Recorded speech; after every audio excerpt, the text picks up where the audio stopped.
کہ میری نااہلی جو ہے وہ نہیں بنتی ہے اور یہ غیر قانونی ہے. دوسرا انہوں نے اپنی سینٹنس کو چیلنج کیا ہوا تھا, جو فیصلہ سنایا گیا تھا عمران خان صاحب کو, قید کی سزا سنائی گئی تھی توشہ خانہ کیس میں, تو اس پر جسٹس عامر فاروق فیصلہ دینے جا رہے ہیں. لیکن پی ٹی آئی نے اس کیس میں درخواست کی تھی کہ ہم اس کیس میں اپنی جو واپس ہے درخواست ہے اس کو واپس لینا چاہتے ہیں, ہم آپ کے سامنے کیس نہیں رکھنا چاہتے. تو یہ بڑا امپورٹنٹ اس وجہ سے کہ الیکشن سے عین پہلے ایک تو جسٹس عامر فاروق نے وہ تمام عرصہ گزار دیا, اور عین پہلے اس کا فیصلہ کرنا کس طرف کو جاتا ہے یہ کل ہمارے سامنے کھل کر آ جائے گا. سب جوڈس میٹر ہے, ہم زیادہ رائے نہیں دیں گے, جب فیصلہ آئے گا کھل کر عامر فاروق صاحب پہ تنقید کریں گے. لیکن یہ ایک بات بڑی کیٹیگوریکلی کلیئر ہے کہ کوئی عمران خان صاحب کے حق میں یہ فیصلہ نہیں آنے والا. یہی ہوا ہے آج الیکشن کمیشن میں جو اکبر ایس بابر ہیں, انہوں نے انٹرا پارٹی الیکشن کو بھی چیلنج کر دیا ہے, اور اب ٹاسک یہ ہے کہ عمران خان صاحب کے پاس جو بلے کا نشان ہے اس کو کسی طرح لیا جائے واپس, تاکہ انتخابات میں بیلٹ پیپر پہ ایک عام دیہاتی شخص کو پتہ نہ ہو کہ بلے کا نشان پہ عمران خان صاحب لڑ رہے ہیں یا کوئی اور لڑ رہا ہے, یا بلے کا نشان پی ٹی آئی کا ہی ہے, یا ان کو پی ٹی آئی کو نیا نشان کون سا مل گیا ہے. تو ٹرن آؤٹ اگر زیادہ ہوتا بھی ہے تو عمران خان صاحب کا بندوبست اس طرح سے کیا جائے گا. لیکن اس پہ ابھی بھی سیاسی پارٹیاں جو موجود ہیں جیسے اے این پی ہے, ایم کیو ایم ہے, کہہ رہی ہے کہ عمران خان صاحب کو بلے کے نشان پہ ہی لڑنا چاہیے, ان سے یہ نشان نہیں لینا چاہیے. اکبر ایس بابر نے جو الیکشن کمیشن میں ناظرین جا کے اپیل کی ہے وہ ذرا میں آپ کو بتا دیتا ہوں. اکبر ایس بابر صاحب الیکشن کمیشن میں جا کے کہتے ہیں کہ انہوں نے انٹرا پارٹی انتخابات درست طریقے سے نہیں کرائے ہیں. اس کی وجوہات وہ یہ بتاتے ہیں کہ آپ سب سے پہلا کام یہ کریں کہ ایک تھرڈ پارٹی کو ان کے انٹرا پارٹی انتخابات میں الیکشن کمیشن بنانے کا کہیں. یہ خود سے الیکشن کمیشن نہ بنائیں, اور یہ خود سے بنائیں گے تو انہی کی پارٹی کے لوگ ہوں گے اور وہ جو من مانی ریزلٹس دیں گے. آپ ایسا کریں کہ تھرڈ پارٹی سے کہیں کہ وہ انتخابات میں الیکشن کمیشن جو ہے وہ ان کا نہ بنے, اور پھر تمام لوگوں کو موقع دیا جائے. اکبر ایس بابر جو کہ عمران خان صاحب کے خلاف موقف رکھتے ہیں, درخواست ان کی لے کے فارن فنڈنگ کیس میں بھی آئے تھے, اور وہ کہتے ہیں کہ میں بانی رہنما ہوں, ان کو نکالنے کا نوٹیفیکیشن حامد خان صاحب یہ بتاتے ہیں کہ جو عارف علوی صاحب ہیں 2011 میں ان کی جانب سے کر دیا گیا تھا. لیکن اس کے باوجود یہ کہتے ہیں کہ جی میں پی ٹی آئی کا رہنما ہوں, اور ابھی عین موقع پر وہ پی ٹی آئی سے بیٹ کا نشان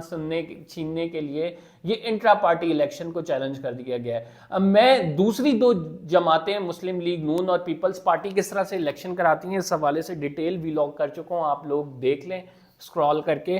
کہ ان کے ہاں بھی ان اپوز لیڈرشپ آتی ہے, اور اس کی وجوہات یہ ہوتی ہیں کہ کوئی بھی ان کے قائد کے مقابلے میں نہیں کھڑا ہوتا, اور یہ ایک نام کے الیکشنز ہوتے ہیں. اور اب جب پی ٹی آئی نے اپنا چیئرمین تبدیل کر لیا, انہیں پتا ہے کہ اگر ان سے بیٹ کا نشان چھینا جا سکتا ہے, تو اب دوسرا چیز انہوں نے بیچ میں یہ لایا ہے کہ اکبر ایس بابر سے وہ معاملہ ہی چیلنج کرا دیا ہے. تو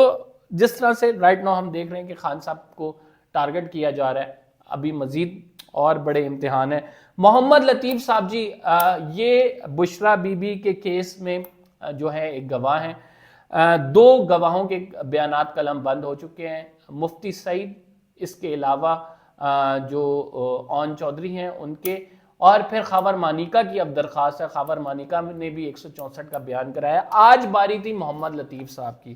جو گند بلا وہ کہہ سکتے تھے انہوں نے اس کیس میں کہا ہے. جو family values, eastern family values جو ہیں ہماری, ان کو ڈسٹروائے کر سکتے تھے وہ انہوں نے ڈسٹروائے کی ہے. وہ جب کورٹ میں بیان پڑھ رہے تھے تو ایسا لگ رہا تھا کہ پورن مووی کوئی چل رہی ہے. اس کی وجوہات یہ ہیں کہ ان کو وہ جس طرح سے آئے, وہ نوکر ہیں, ایک کرولا میں بیٹھ کر آئے, شاہانہ طریقے سے آئے, اور پھر اس کے کرولا کے نمبر پلیٹ کے بارے میں بھی سوشل میڈیا پہ کافی چل رہا ہے کہ وہ تو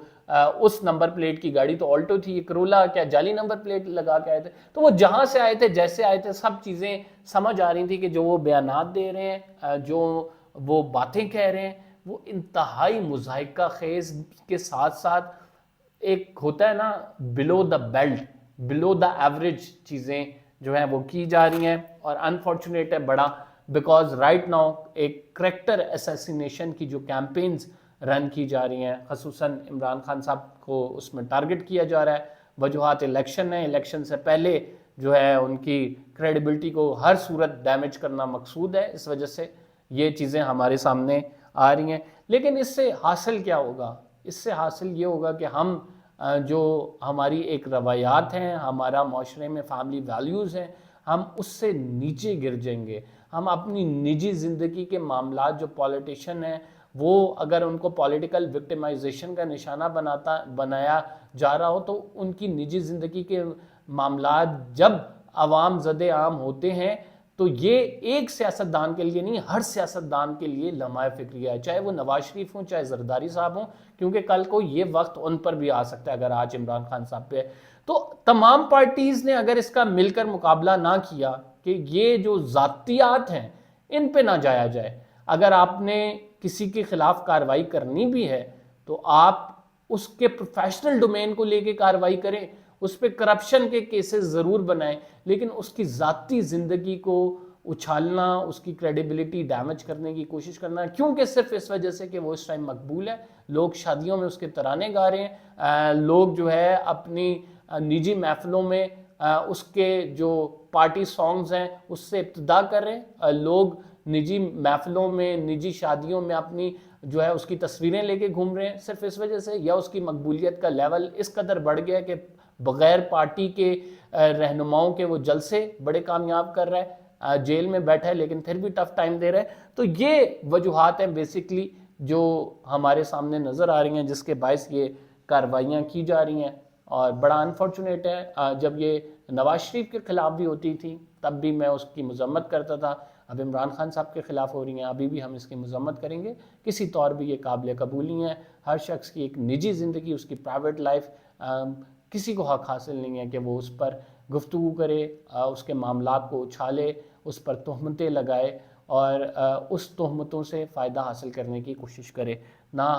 ہمارا معاشرہ اس چیز کی اجازت دیتا ہے، نہ ہمیں اسلام اس چیز کی اجازت دیتا ہے، اور نہ ہی یہ ہمارے معاشرتی اقدار کے مطابق ہے. فی الحال کے لیے اتنا ہی. قمبر زیدی کو اجازت دیجیے اگلے ولاگ میں کچھ مزید انفارمیشن کے ساتھ. اگر آپ نے ابھی تک چینل کو سبسکرائب نہیں کیا تو سبسکرائب ضرور کر لیں. قمبر زیدی کو اجازت دیجیے. اللہ نے